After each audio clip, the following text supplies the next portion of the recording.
to so many people at once. So, just, I don't even know what to say. Just bear with me over here. Those of you who learn with me one-on-one, like, okay, fine, I got that down, but doing it together and with all of you, it's new and exciting. So first of all, I want to welcome you guys because it's been, wait, one more person. It's been a really long time since we've been able to get together on Zoom. Welcome everyone who just joined. So I want to just give a little bit of an introduction as to what we're doing over here. Normally, when we get ready for Purim, we kind of like focus on like the inspiration of the day and like how like spiritual it is. I feel like Avi, it's always like his best class of the year. It's always like very, very like, whoa, I never knew Purim was like that. And for those of you who haven't been to a Purim class, well, you can always ask us and we'll learn about it with you one-on-one or something like that. But this year, what we decided to do is actually look at the Purim story and look at it as a blueprint. Let me just admit somebody. Look at it as a blueprint for how we're supposed to live our lives in exile. Now, the first question that we have to have when we're, okay, fine, so we're looking at it to how we're going to live our lives in exile is, what is exile, right? Like we kind of, most of us might know the term that like as the Jewish people we're in exile, but what does that even mean? Like, okay, so God put us in this thing, like what's the whole thing with it? What's going on? So what we're going to do is actually. Okay, a lot of people off the camera. That's good. You can go ahead and do it. Let me mute everybody. Okay. I also want to say that oftentimes we think of like the Jewish story and anti-Semitism as kind of like something that's like ancient, as far as like the temple was destroyed, there was anti-Semitism, there was 2 temples destroyed, a few stories in Judaism, that we celebrate throughout the year. And then we kind of like fast forward a bunch of years and we get to like Spanish Inquisition, the Holocaust. And then like, that's what we think of as anti-Semitism. And then we're like, okay, like, especially before recent years, like, okay, it's not so much around anymore.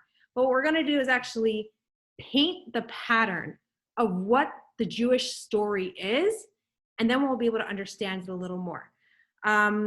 So it's not so much a history class, but really a kind of like a foundational class. Like what does this even mean? So with that, I'm going to pass it over to Avi and we'll get started. All right. So let's talk a little bit about Tanakh, what we refer to as the Bible. Okay. I'll tell you what it's not. Tanakh is not a good comprehensive overview of Jewish history. It's not that at all. There are many stories that happen to the Jewish people, even in the time period that Tanakh covers, that aren't in Tanakh.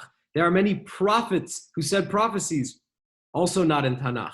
There are many books that were written that aren't part of Ksuvim, the written books that are part of Tanakh. What is Tanakh? Tanakh is a group of writings, books, that makes up the foundation and the fundamental core of what Judaism is. And everything is based on that. So what Tanakh has is the 5 books of Moses. It has some of the prophets, some books that are written, and each and everything which makes it into Tanakh has a reason why it's there. It's fundamental. Tanakh wouldn't be complete without it. It's not just another story, so it gets added. It's not just another prophecy, so it gets added. And when you go through the story of Megillas Esther, of the book of Esther, the Purim story. So this is the last book of Tanakh. It's the final thing that was added to Tanakh. And at the end of the Megillah, it's not just first it has the story, and then it has, the question, the follow-up, let's make a holiday. There's a question about, are we going to turn this Purim story into a holiday? And then there's an entirely separate question, which is also going on there, which is, are we going to take this story, Megillas Esther, the book of Esther, and make it a part of Tanakh? Is it going to become part of this core essence of what Judaism is based around? And the answer is yes, as we know it. It's one of the 5 Megillos that we read. But let me explain a little bit of the backdrop of why that was a question. You see, other stories we have in Tanakh, we have in the Bible, it's very simple. There's a crazy thing going on. God comes, does a miracle. Don't try this at home because it only happened then. It won't happen now. Okay, when you look at the Purim story, there's no open miracles. It doesn't say the name of God once because there's nothing in the story that actually explicitly points to God, other than when you look at the story from a bird's eye view and you see how everything worked out, that points you towards God. So God is actually hidden in this story. And because of that, they were like, wait a minute, this isn't a Tanakh story. This isn't an open miracle. I mean, it worked out well for the Jews, but how is this a Tanakh story? But then the Talmud says that the actual place where the Torah, where the 5 books of Moses hints to us that the Purim story is going to happen is from the following words. Hashem says, Va'anochi haster aster pana bayomahu. I, Hashem, am going to hide my face on that day, which means this is a reference to the Purim story because God wasn't working in open miracles. God's face was hidden, but we still felt him when we look over the story. And the reason why it was added to Tanakh is because this is one of the fundamental things we need to live by. Where when we're with the temple being built and everything's great, so we see God openly, but in exile, where we are now, where we're not in a place where the Jews are with the temple and there's open miracles, the way we see God is by looking at the storyline, picking beneath the surface and seeing how all the coincidences match up together. So what this leaves us with is the fact that the story of Esther is part of Tanakh because it's a microcosm, small story of a little exile. It's a piece of exile, something bad happened, there was a redemption, and this actually led to the second temple being built, but it all happened within a short time period. And because it all happened in a short time period, we can look at this story and take lessons for how to live exile. Before we actually get to some lessons, Shana, why don't you go through some brief history for us? Pull up that slide. Screen share, hold on. Yeah, pull up that slide for us and show us a little bit about the brief history. Yeah. Okay. You guys can see that? Can you guys see it? We're all good? Okay, so what I want to do is actually going off of how Avi said that the Purim story is really this, it's almost like a microcosm of how we're supposed to operate in exile now. It's like, okay, so we keep saying these words exile, but what does this mean, right? What is the history of our exile and how did it start? So a little bit of a rundown of Jewish history. It's not a history class, so I'm not testing anyone on the dates, but year 0 is over here. This is where the world was created, and 1948 in the Jewish calendar is when Abraham is born. He figures out that there's a God, and when he figures out that there's a God, he's the first one to figure it out on his own. He actually brings this concept into the world that there's a belief in God. God makes a treaty with Abraham and promises his descendants will be the chosen people, but also promises him that part of that being the chosen people means that we're going to go into exile, which is very interesting, which Avi's going to talk about more. But part of our pain and our suffering in this world it's like part of the package. It's like you're in it or you're out, but when you're in it, it's going to be tough. It's not easy, but it's got all the perks as well, which, learn about all throughout the year with Ignite. So what happens is he promises, part of what the promise is that the Jews are going to go down to Egypt. They're going to be enslaved. They're going to come out. We're going to get the Torah at Sinai. We're going to enter Israel. And then a little bit after we enter Israel, King David establishes the kingdom of the Jewish people. King Solomon builds the temple, and it's like a good time for the Jewish people. Okay. Shortly thereafter, though, the Jewish people start to make, shortly thereafter, like 400 years later in history time. So the Jewish people start to make some pretty big mistakes, and it begins like the I guess de-escalation or whatever you want to call it. It's going to begin to be difficult for the Jewish people, and that leads into the first temple being destroyed and straight into the first of the 4 exiles, which is the Babylonian exile, which is when King Nebuchadnezzar basically came and captured Israel and exiled them into Babylon. Next, we get the Purim story, which is actually the Persian exile. And then we, over here, get the Hanukkah story, which is the Greek exile. Then the second temple is destroyed, and we enter the Roman exile, which is actually the exile that we are still in today. So that's kind of like a brief overview of there's these 4 exiles, and this is like the timeline of how it happens.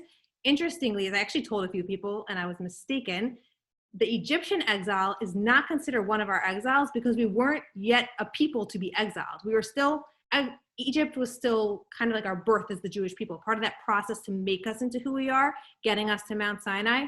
And the 4 exiles that are promised to Abraham that will happen to the Jewish people are specifically after we enter Israel, because then we're exiled from our land. So I guess Abby's going to talk about now a little bit more about what was this treaty that God made to Abraham? Let me stop screen sharing. All right. Okay, let's talk a little bit more. But if at any point, by the way, you have a question, just unmute yourself, shout something out or type it in the box, whatever. All right, so let's delve a little bit into these four exiles that we have and where they come from and what's going on. So Hashem comes to Avram, to Abraham, in this Bris Bein Habsarim, this original treaty that he has. And what he tells him outright is actually the fact they're going to go to Egypt, they're going to be redeemed. But it also, these four exiles are actually not spoken about outright. They're signified with the storyline where he's middle of getting this treaty, talking to God, having this treaty, and all of a sudden this sleep overcomes him, which is a reference to the, so to speak, sleep that's going to overcome his descendants, the chosen people, many years later.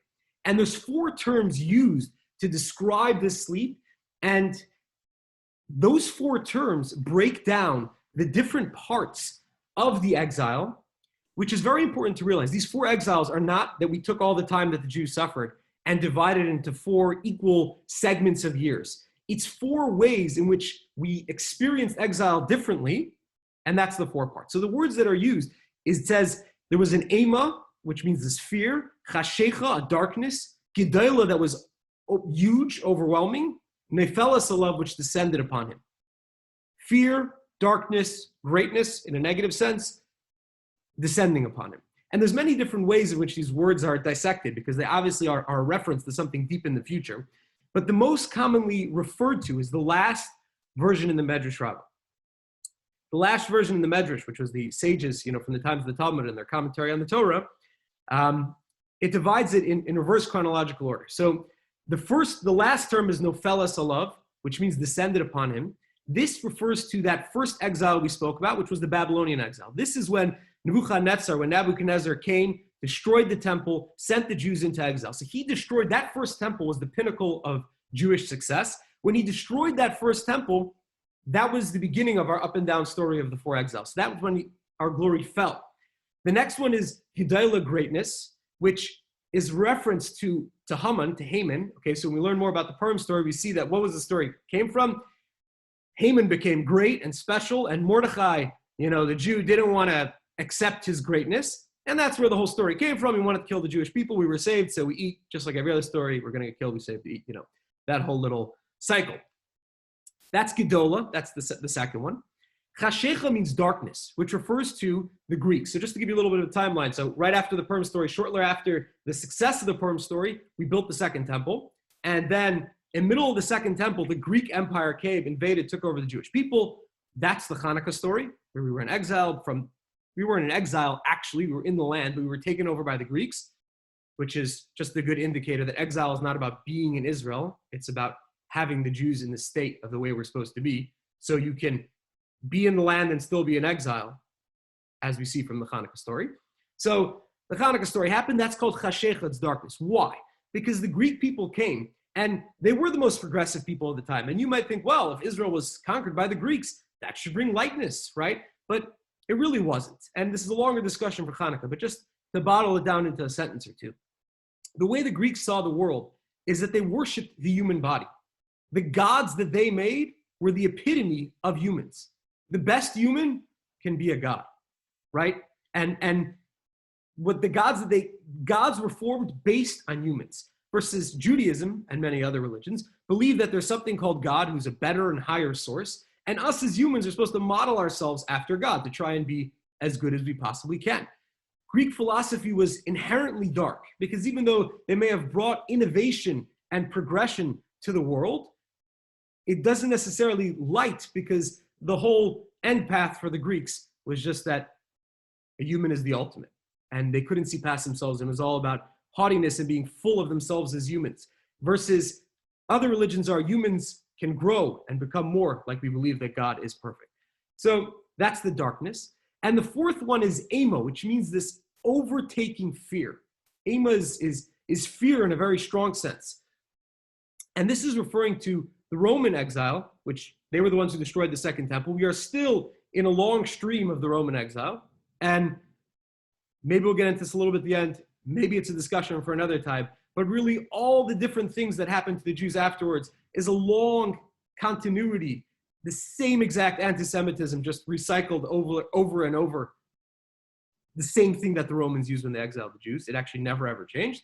And that fourth one is so terrifying that even when the prophets look at it, David's on the Zoom. We went through the book of Daniel together. And when Daniel goes through these 4 exiles, he comes to this 4th one, and it's scary. He can't handle it. It's overwhelming. So even prophets who have this intense vision where they see everything in a way that we don't, they themselves were petrified of this 4th exile. So that's, the 4 exiles in the way that we have it. Okay, so go ahead. All right, so I think it's a lot to process the fact that there's this 4 very specific ways to understand the different exiles. But I think that one of the things that's very, cool and also hopeful is that when you learn that there's this promise that there's an exile and there's this promise of this exile and therefore a promise of the redemption, it actually is very, very, I guess, as I was saying, hopeful that there's something to to look forward to. There's something that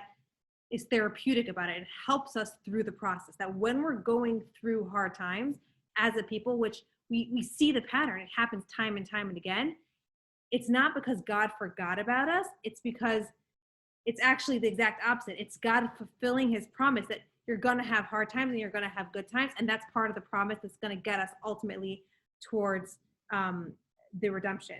And I think that's really one of the big themes that, going back to the Purim story, that took place during the Purim stories. Part of the problem is that the Jewish people at the time got to the point where they believed that they were no longer Jews. They didn't think of themselves as, I'm a Jew in exile. They began to think of themselves as, I'm a Persian who used to be a Jew. And the very moment that the Jews began to believe that, when they were willing to go to Ahasuerus's party, right? The whole party that Ahasuerus was throwing was actually celebrating the fact that there was this whole idea that they knew that the exile was going to be 70 years, the Persian exile. And Ahasuerus was actually celebrating that the calculations showed that the 70 years had passed and God still hadn't come for the Jewish people.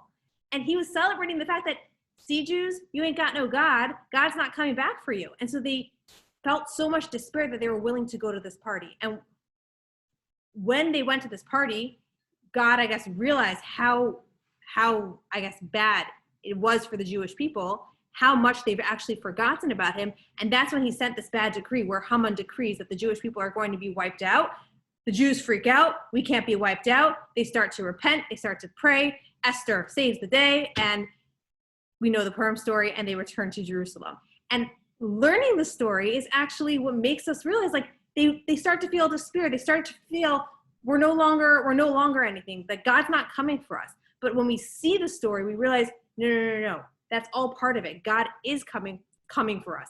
God's keeping his promise. There's going to be hard times. There's going to be good times. And when we see the pattern, that pattern in and of itself helps us get through these times.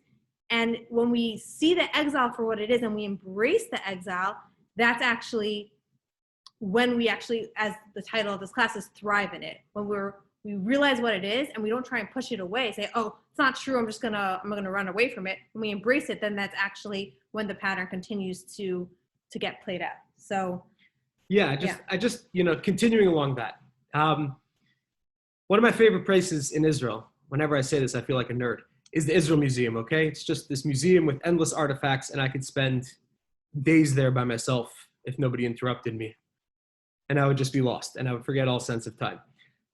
They have an exhibit there called the Dead Sea Scrolls. I don't know if you guys have heard of the Dead Sea Scrolls, but the Dead Sea Scrolls are scrolls that are carbon dated back to many, many years. Other books couldn't have lasted that long, but it's because of this salt. I don't understand the science, but something about the salt in the Dead Sea, in a cave there, it somehow preserved these scrolls to last a very, very long time. And I remember walking in and seeing as one of the main exhibits, one of the main things they were showing was this book of Yeshaya, the book of Isaiah, which is literally maybe a few letters difference, word for word, the exact same book of Isaiah that I have in my bookshelf right behind me. And within the book of Isaiah, and included in the Torah and a bunch of other prophets, there's this very, very, I'm not going to say stupid prediction because it was prophecy, but if you were a betting man, you would never make this bet. And this is the bet that's made, okay? So here's the prophecy. Here, you Jews, you're in the temple, things are good. Here's what's going to happen. You're going to be exiled. You're going to be banished from your land. You're going to be beaten and downtrodden. But you're never going to die out. You're always going to survive. You're never going to become a great nation, but you're always going to survive. So that right there is a very It's a big paradox, right? You're always going to be beaten down and you're never going to rise to the top. And you're still predicting that that same people that's always going to be beaten down is always going to remain a small percentage of the world's population, which it always has. More than that, there's a prophecy that says, "Vizbarchu b'zaracha kol gei haaretz," that all the nations that the Jews actually go to become wealthy, then they hate us and get rid of us. And this pattern happens every single time. You could look at the world.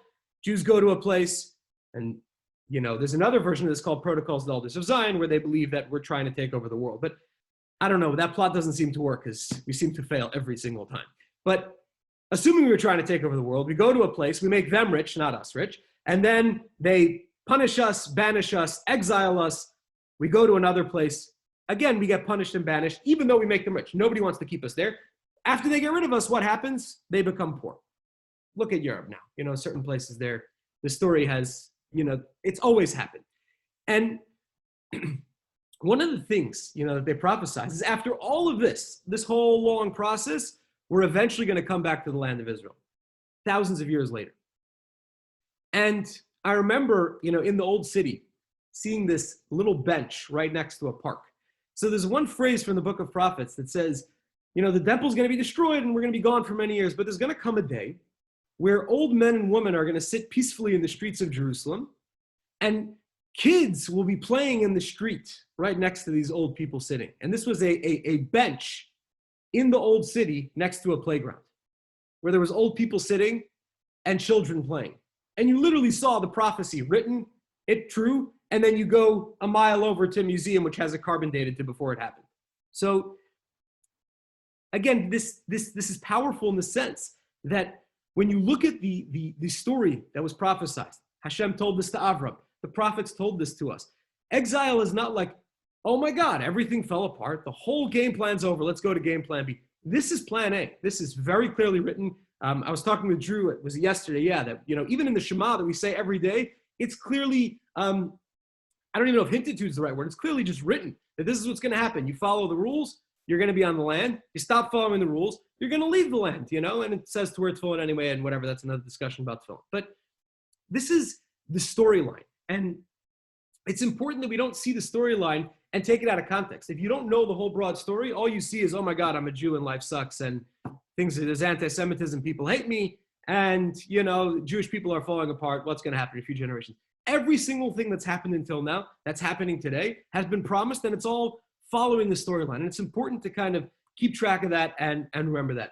Do you want to just pull up that quick slide and show just the longest exile we're in, this Roman exile? Just a quick timeline of showing you all the different things that have happened, since that, all the different, many different places we've been, how the story has continued. Yeah, get it. Got it? Sorry, I forgot to bring that up. It's okay, it's good. Okay, so this is just a little, we don't have to go through it all, but it was actually just a very interesting thing. I was going through this with Jamie. You'll recognize it.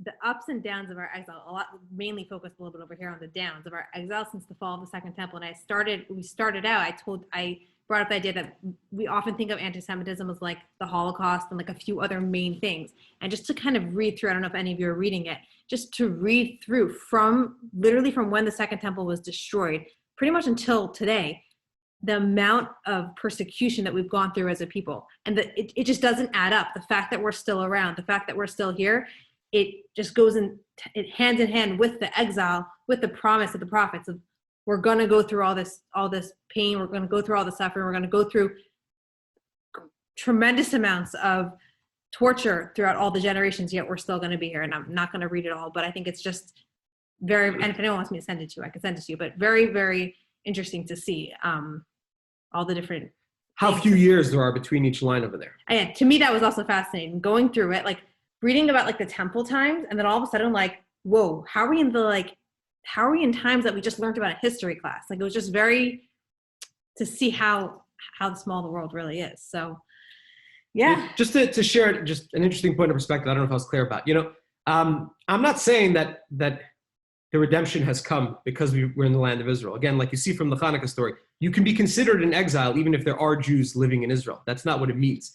The redemption coming means that the world is a place which is full of peace and the temple's built and everything is, sort of perfect again. And whether or not the Jews returning to Israel now is the beginning of the redemption is a long discussion, and it depends which shul you walk into as to which response you're going to get to as to whether it's like that or not. That's a whole another longer, larger discussion. But I think the one main takeaway that we want to have from looking at the Purim story, looking at history, looking at everything, is Exile. The story is not a messed up story. It didn't go off script. Things are not, messed up, not the way they should be. Everything is exactly the way they should be. And everything is fitting. The storyline is the way it's supposed to be. And as much as it's hard to embrace, realize, and accept and say, we're in exile, we'd rather just not think about it, but we are. It seems difficult, but it's in a sense the most enlightening thing, because it means there's a storyline. It means we're following the storyline, and it means there will come a golden age, a perfect time, a time when the world reaches a perfect state, and this third temple is built, and the redemption ultimately comes. So in the next two classes, we're going to get more into, okay, so we know that it's the storyline, but why would God do that to us? Why actually do we need it? We know that it's supposed to be there, but why do we actually need it? And also, so how do we feel spiritual? How do we actually thrive, understand, and live in exile? This first one is just the background perspective. All right, any thoughts, questions, comments? We definitely went fast, and it's 8:30, and we made it in 30 minutes. So that was one thing that we weren't sure we were going to be able to do. So definitely open for questions if people want to unmute or show your faces, take a screenshot and everyone can be smiling. I think we have to. Did you say you were going to send this PowerPoint out? Oh, Yeah, I'm happy to. I'm happy sure. to. Sure. Cool. Please. Thank you. Welcome, Emily and Ben. Yeah. You guys joined the middle. Sorry. I know I looked at you, but I realized you don't know that I'm looking at you. Thank you. Okay, good to You see guys are awesome. We appreciate this. Of course. Thank you. Thank guys you. For coming. Thank you for coming. No questions. Okay. So who do we not? Oh, Freya. I see a guy, but I know it's a girl behind the screen. So welcome. Hi, yeah, I'm on my boyfriend's Zoom. Okay, welcome. Nice to virtually meet you. Yeah, hello. And then is that Liana? I don't know who that is, but welcome. You said this is going to be 3 weeks. Is that correct? Well, there's two more. So we're going to have next Tuesday and then the following Tuesday, and that's right before Purim. So, Fair enough. yeah. Good. All right. Well, thank you guys for coming. Thank you. And hopefully we'll see you guys soon. That was great. Thank you. Thank you. Thank you. Thank you. All right. Thank you. Thanks. Thank you for coming. See ya. Thanks, guys. Good to see you, Sarah and Emily. The last people standing. All right.